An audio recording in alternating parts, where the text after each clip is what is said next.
Howdy doody, Trudy. You want to go watch a movie? No? Alright, instead, let's talk about Blokees GV09, The Darkest Hour. And in the set, we have Megatron 2.0, yes. Arcee, Thrust, Mirage, Skyfire, Jetfire, or the VF1J or VF1S, Unicron in Planet Mode, Trypicon, Bombshell, and Springer, and we shall talk about all of them today. All right, so here we have the Bugs doing their best Charlie's Angel impression, and you're like, Charlie's what? Charlie in the Chocolate Factory? Charlie bit my finger? I don't know, man. But you know what I'm talking about. Or maybe you don't. Doesn't really matter. Bombshell looks phenomenal. And he is part of the the Galaxy version 2.0 line. And the 2.0 distinguishes itself from 1.0 or 1.5 is because they have the thigh swivel and they also have the ball jointed waist. 1.0 does not have any of these. And what's cool about the Insecticons is that there's a degree of consistency in that none of them were actually released during the 1.0 era. Like the Dinobots, unfortunately, all of them are 1.0 except for Sludge. Sludge is 2.0, and there's a little bit of a discrepancy when you see them. Sludge is much taller as well. So Kickback is actually 1.5. And 1.5 introduces the elongated thigh, but the calves are still the same. Shrapnel is from 2.0, and so you can see that the thigh is elongated, he has the swivel, and even the thighs are a little bit, or excuse me, the calves are a little bit longer. But still, 1.5 and 2.0 are close enough that I think you can get away with it. I think they look consistent enough, and yeah, I think they look great. But hold up, let's just get all three of these guys in the shot. They look so nice, man. They really, really do. So individually defined, and I don't really know how they do it, but even if you have like a darker background, they're able to get like this yellow to shine through the purple, you know what I mean? Without compromising any of the vibrancy. Vibrancy, is that a word? The vibrant... You know what I mean? Yeah, it still looks like purple and it's not muted. You know, everything over here stands out very, very well. And I'm not entirely sure what type of painting or decoration process that's used to do that. This stuff over here is all an independent piece. And so again, just very, very pronounced and distinct. And he has his nice little blaster, reminiscent of the blaster on top of his head. And he looks spectacular. Even that grill, a la Mazinger, you know what I mean? And so, yeah, like I said, he has the ball-jointed waist. He does have the double knee. He doesn't have a double elbow, but maybe there's going to be a 2.5 one of these days that does introduce a double elbow. I'm not sure if any of the Blokees figures do, even outside of Transformers, but we'll see. We'll see, because if they are going to make any improvements, that's probably going to be the area. They also come with little bug versions of themselves, and so Bombshell comes with Kickback, and look at that. That's gorgeous, isn't it? Even though it's so small, look at the details on the wings. So, so cool.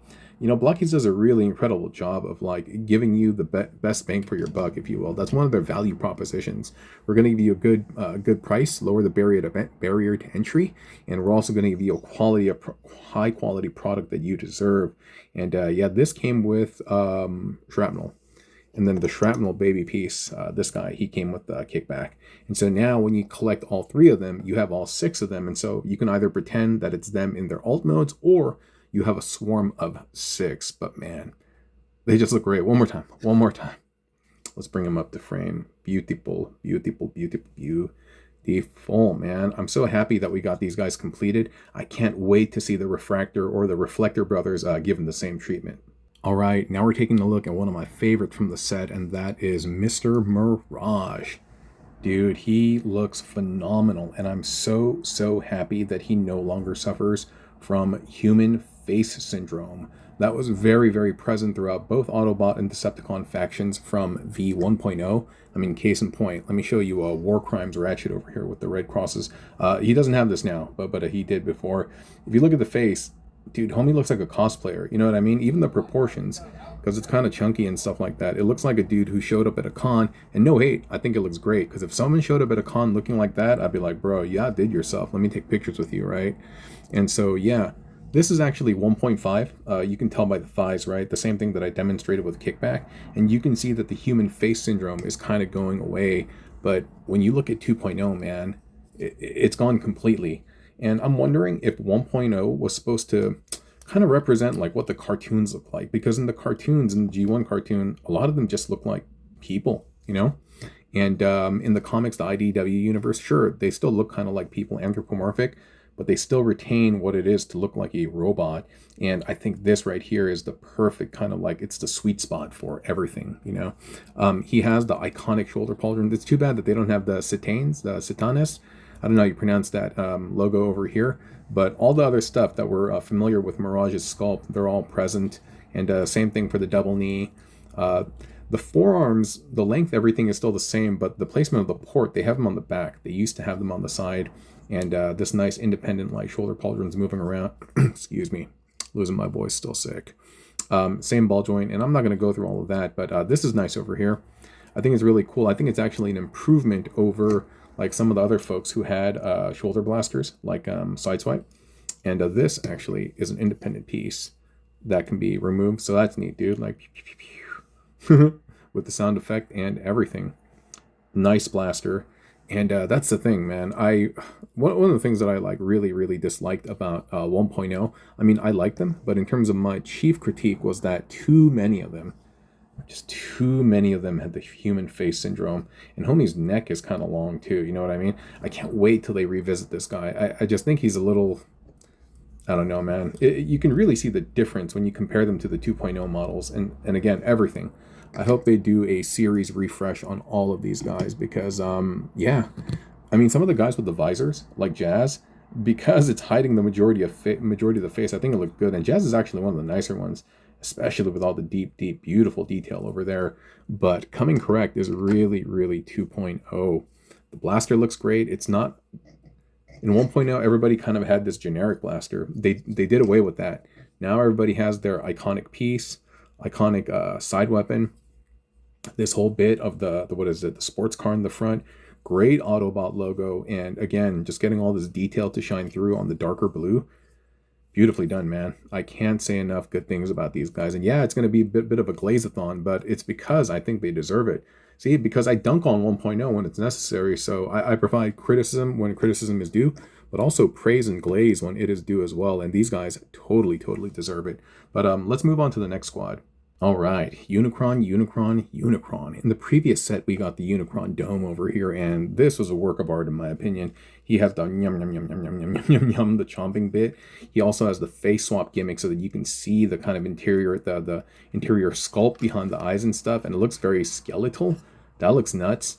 And I mean all of this too. All of this great beautiful detail on this kind of Kabuto looking kind of design. And, excuse me. And the planet mode. Dude, look at the rings. I love all the rich detail that's present there. Again, spared no expense. It's like the line from Jurassic Park in the first one where Mr. Hammond, he's like, spared no expense. All the time he keeps saying that, right? Same thing, rich detail. And one of the things that I really like about this is that they all have this kind of gimmick. For him, it was the yum, right? The mouth gimmick and the face swap gimmick. For this dude, it's that the maw, like, you see that? You can like push this in and then like the horns will crunch, or you can move this and the mouth will crunch. That is very neat. And actually to get this to work inside, the engineering is just really quite clever. I'm actually going to do a quick tutorial to show you how this is created because Blokees sent me the translucent one as well, and you'll be able to see it and just really appreciate all the little bits and pieces that went into this. I mean, the final product, we just kind of see, and you're like, that looks dope. I mean, look at all these spires over here, right? So magnificent. But once you see the inner workings, once you see this chomp thing, Orbulus, look, you know, like, trust me, you'll have a whole new kind of range of appreciation for this guy. And dude, I love it. I hope that there's a Build-A-Figure in the works, though. Something that can utilize this head. Oh my goodness. If each piece, like if each Blokees set came with like one part of a chest, another part of the chest, the abdomen, or whatever, if you could just do that, like, oh my gosh, you would have my undying loyalty. I mean, you do already, Blokees, but you know what I mean. But yeah, no, it's dope. It's dope, man. Even the way the rings come together, everything is just so smart. I mean, I don't know how else to say it, you know? And when you start putting these things together, I mean, you start developing this appreciation for the art, the craft, and, you know, being at their headquarters and actually getting to watch their artists put this stuff together, I mean, I already had a deep appreciation for them, but seeing the artisans at their table, at their draft table, their craft table, putting these things together, the amount of like immaculate detail that they subscribe themselves to and set standards for, it's just really awe-inspiring. And yeah, I don't know. I know it's a glaze-a-thon. I know. Grab your donuts. I know. But anyway, yeah. So that's enough about the Unicron duo. Let's move on to the next squad. We'll look at. Let's take a look at the Seekers. Okay, I know I just said Seekers, but I meant to say Jetfire or Skyfire. Let's call him Jetfire and Thrust. But hey, I think he's close enough to a Seeker that we can call him family, right? And if you're wondering why so many of them are here, I do want to talk about Human Face Syndrome 1.5, but also things to come. This is a Starscream from the last Shining set. Hold on, I got a cough, all right? All right, sorry about that. And so I think they look phenomenal together. Oh, goodness gracious. So beautiful, beautiful. This white and red feels very like Christmassy, if you will. And this is a 2.0 model of the Seeker. I do realize that he is a Tetrajet, but dude, it's not hard to imagine that our boy over here suffering from human face syndrome is going to look like this one of these days. I'm so excited to see a series refresh. And this guy basically formatted like him. And so that's why I wanted to have him here. You can see, just look at the face sculpt. I know we're going to talk about Jetfire in just a second, but look how different that is versus that, right? You know what I mean? And so let me just set these guys off to the side so that we can talk about Jetfire. And he looks magnificent. He reminds me a lot of the cartoon and also the Siege figure as well. He has this thing over here. The cockpit opens up, but I'm not entirely sure why that is, why that's like that. I don't know. He does kind of like have features that harken back to his Macross roots. You can see that this is the fast pack. Even the blaster over here, it does resemble the GU-11 gun pod that's made famous and is iconic in Macross. He has the swivel, the ball jointed hips, or excuse me, ball jointed like waist and all of that. But yeah, man, he has all the iconic stuff that when you see him, you're like, that's Jetfire. And the Autobot symbol is emblazoned beautifully on his chest. And that looks really nice. I do wish he came with the battle mask. I think that would have been mad sick.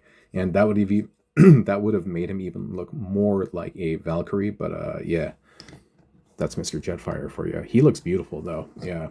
And then we have Thrust. And this is 2.0. And I have a really quick short story about Thrust. Is that, you know, I mentioned that, you know, when I was growing up, my mom raised me and my two brothers. And it was tough. One of my mom's friends, she was an entrepreneur, and she came in, like her and her husband, they ended up buying like this oddity store or something to that effect. And it was like later into the 90s, and she had a G1 Thrust figure, like fully sealed, mint in box.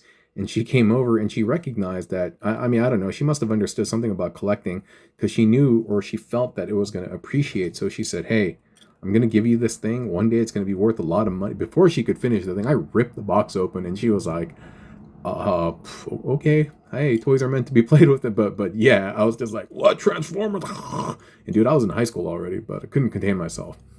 Anyway, 1.5 and 2.0, again, look very, very similar. 1.5 looks way more similar to 2.0 than 1.0 does. You can see him here. Human face syndromes, thicker thighs and calves. Everything starts to get a little bit more elongated and streamlined, and you can see the gradual evolution into this form over here.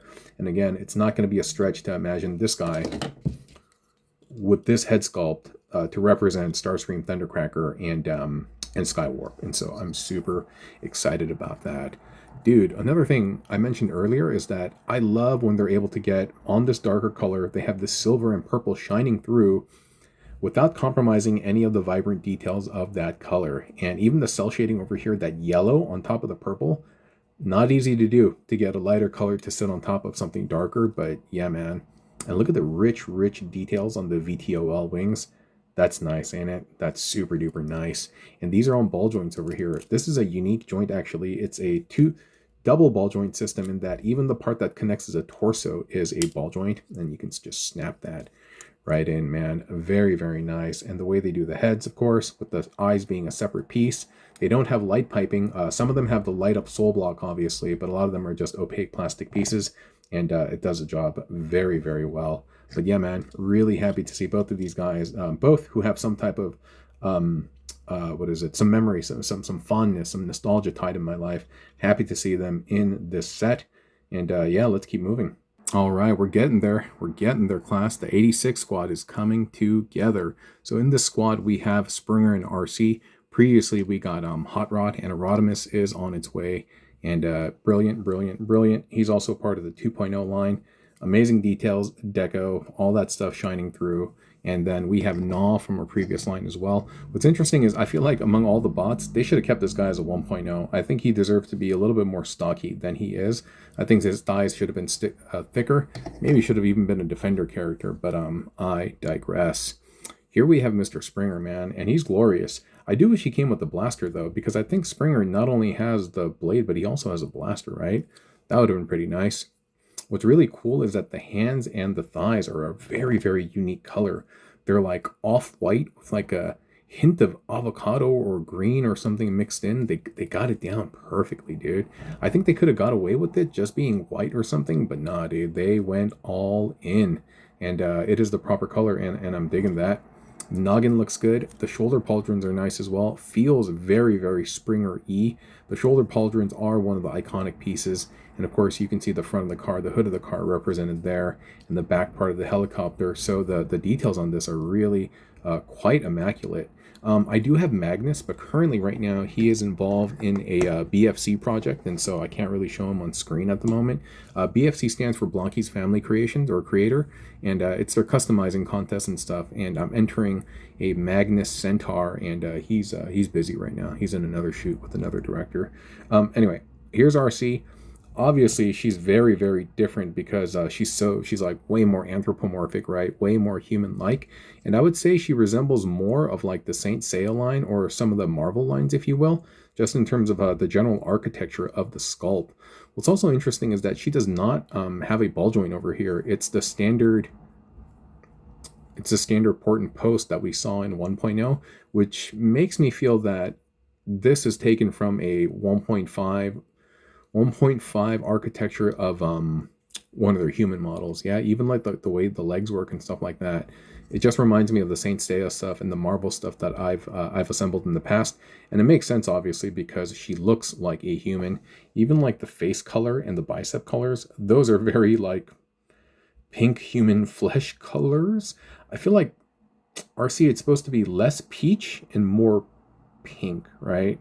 But nonetheless, she looks like a really, really great cosplayer.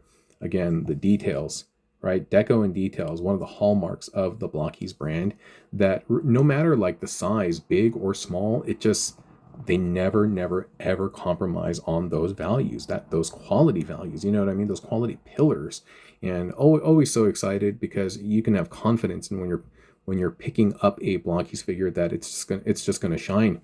And again, I know that I'm glazing, but it is warranted in my opinion. But sorry, I'm just trying to get it to stand right now because her feet are kind of, I don't know, she looks like she got bound feet, to be completely honest. I think that would have been nice if they're maybe a little bit longer and maybe a little bit less hoofy, but still pretty good, dude.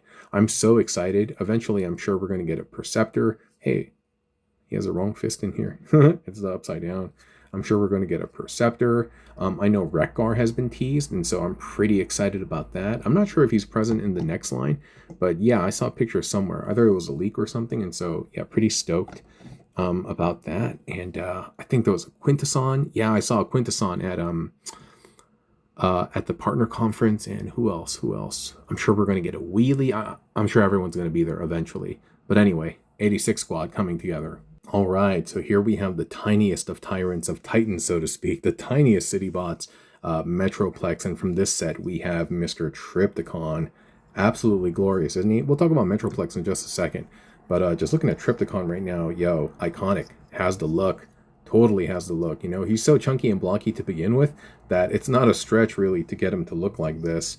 Inside his dome over here, he does have a little place where you can attach like a flamethrower blast effect.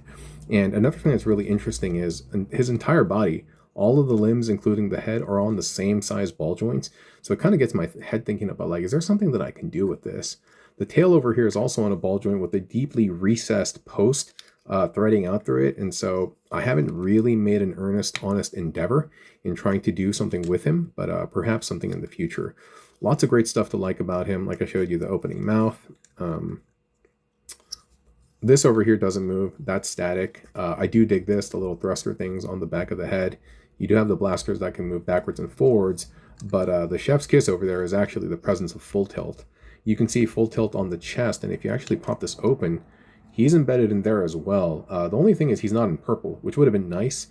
Yeah, the gray does make him stand out against the darker gray a little bit better, but I don't know. Why not just make him purple, right? My guess it's something related to the sprue, maybe. Like they didn't have enough room on the purple sprue anymore, and they did on the. I don't know. I'm making stuff up, but it would have been nice. It would have been nice if it was more consistent. But that's really my only gripe about him. Again, well, the thing that I've been talking about before in the past, or not in the past, just a couple of sequences earlier, is that on top of this dark gray, you see this vibrant purple, this kind of turquoise green, this yellow. I don't know. I don't understand manufacturing at all. I don't know any of that. And so I don't know the process that they're using or what type of paint chemicals that they're doing to get this to work, but whatever they're doing, man, they're grilling and killing it, dude. Absolutely cooking with this. And so I'm digging their manufacturing and sculpts and just everything about them. You know, I didn't have any Blokees toys until they sent them to me, and after I got my hands on them, I couldn't put them down, actually. And I'm actually going to be liquidating my Hasbro set in favor of just having Blokees toys. They take up less space, and I mess with them way more often. And they don't transform, but then I have my third-party stuff for that to kind of scratch that engineering itch. Excuse me. Really quick regarding Metroplex.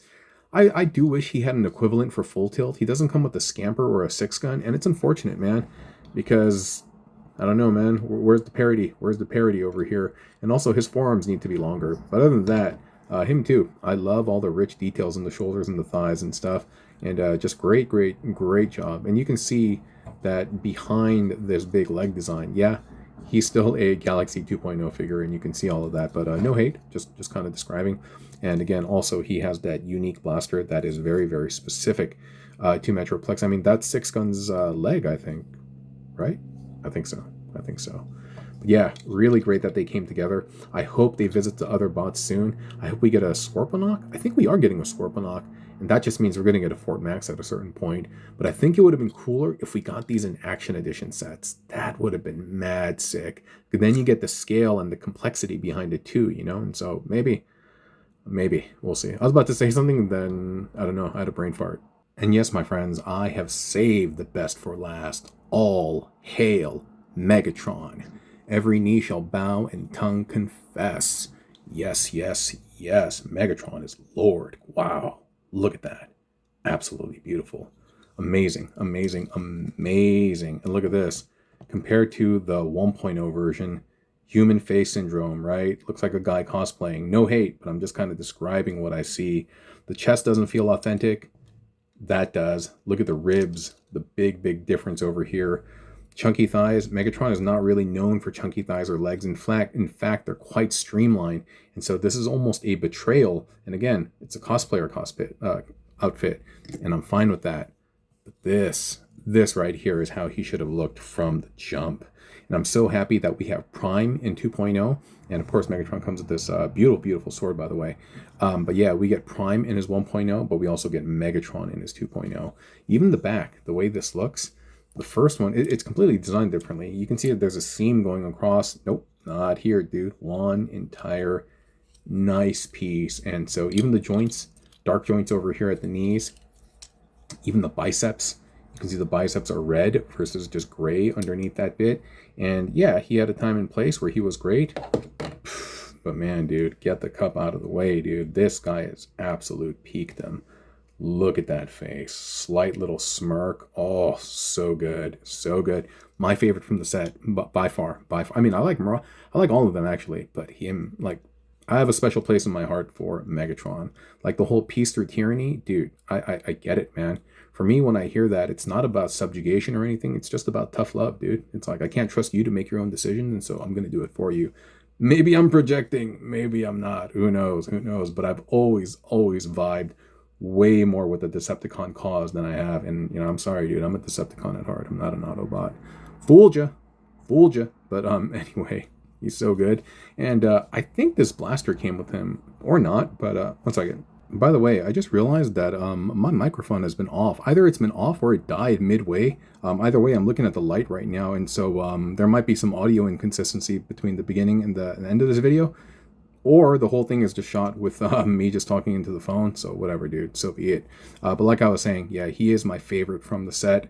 I love everything about him, and I'm really, really looking forward to the entire cast getting rebooted in this 2.0 frame of the Galaxy, the new Galaxy 2.0 architecture. I mean, if they get him to look this good, how's the rest of them going to look, right? Shockwave we got in the Shining set as well. Soundwave is going to look immaculate, and so I'm looking forward to it.